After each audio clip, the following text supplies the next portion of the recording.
The man you see right here is charged with the murder by use of a deadly weapon of Tupac Shakur. 63-year-old Dwayne Keefe D. Davis appeared in a Las Vegas courtroom on Monday for trial. Nearly 30 years ago, on September 7, 1996, Tupac was shot in Las Vegas. 6 days later, the 25-year-old died from his injuries. Tupac was at the height of his career. To this day, he has sold more than 75 million albums worldwide. Let's go back to how all of this started. At the time, there was a lot of tension between East Coast and West Coast rappers. Many celebrities were in Vegas that night to see the Mike Tyson fight. He beat his opponent, Bruce Seldon, in the first round. As Tupac and his friends left the fight at the MGM Grand Hotel, they got into an altercation in the lobby with an alleged Compton gang member. Tupac later got into a car driven by Suge Knight, who was the CEO of Death Row Records. A white Cadillac later pulled up next to them, and bullets struck Tupac. Now, the man Tupac and his friends allegedly beat up earlier was Orlando Anderson, Dwayne Davis's nephew. For years, Davis spoke publicly about the case, insinuating in a 2019 book co-authored by him that he got a gun and threw it in the backseat of a Cadillac and went looking for Tupac. Who shot Tupac? To keep it from the cold of the streets. It just came from the backseat, bro. But recently, Davis denied even being there and is now claiming that what is written in the book is not true. Prosecutors argued Davis was the mastermind behind the late-night shooting. And legal experts say the jury will have to determine Davis's involvement and whether he gave that gun to someone with the intent that that person would commit a crime. Not directly, but okay, excellent, perfect.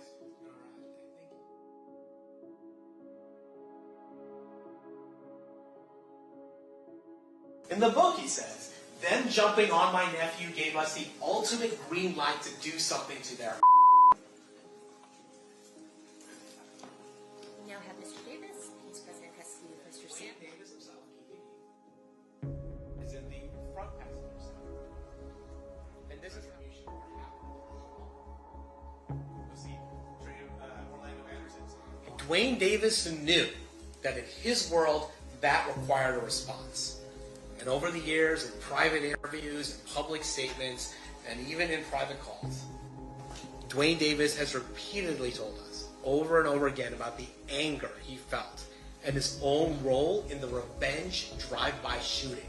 And now, nearly 30 years later, we're going to ask you to finally hold Dwayne Davis accountable.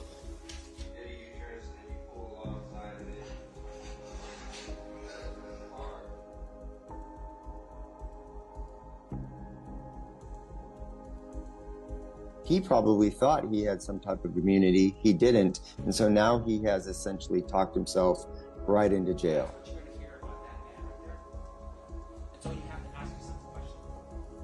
If I just say things, is that going to end up being one of those things where I'm going to be headed up for a murder if I just keep repeating a picture? If I keep repeating that? The answer is no. You have to corroborate everything I say in order for it to be true.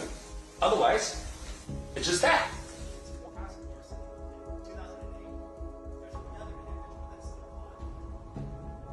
Now listen, justice delayed is still better than justice denied. You know why? Number two, it gives room for thoroughness. Number one, it gives room for proper accuracy. Today we'll be talking about Tupac, the death of Tupac. That was like 30 years ago. Some of you may have forgotten. Some of you thought it has ended. No, it didn't end. Because of what was going on then between Tupac and Biggie. Why was Biggie pied? Why was he killed? Because they thought he killed Tupac. Let me tell you why they thought he killed Tupac. Listen again. Why was Biggie killed? Why was he pied? He was pied for 3 reasons. Number one, the media and their fans magnified the friction between Bad Boy Records, which is in the East Coast, and Biggie, Death Row Records, which is the West Coast, creating a false narrative that both labels are at war.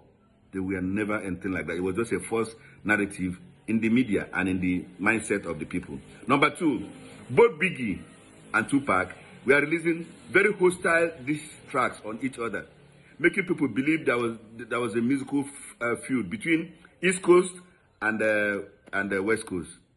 And the third one, when Biggie was fired, few months after, people thought it was retaliatory attack, retaliatory killing. They thought the revenge had been done. So you see why most times the people thought the investigation had ended. They thought, okay, Biggie planned for the killing of Tupac and then he's dead now. So they thought everything was gone. But people were still investigating. That's why I said, fuck up, not the sour, you know. Justice delayed is not denied in most cases. Yes, people are still going to feel the same. They want justice at the end of the day, you know. So today, something is happening. Something has come up. Something is in the news right now. 30 years after, 163 years old, Kefi D. Davis is charged with the murder. Remember, people thought Biggie was killed for the death of Tupac. Now somebody else is coming up. His name is Kefi D. Davis. So what does that tell you? It tells you that no matter the time, justice will come. You know what happened that night?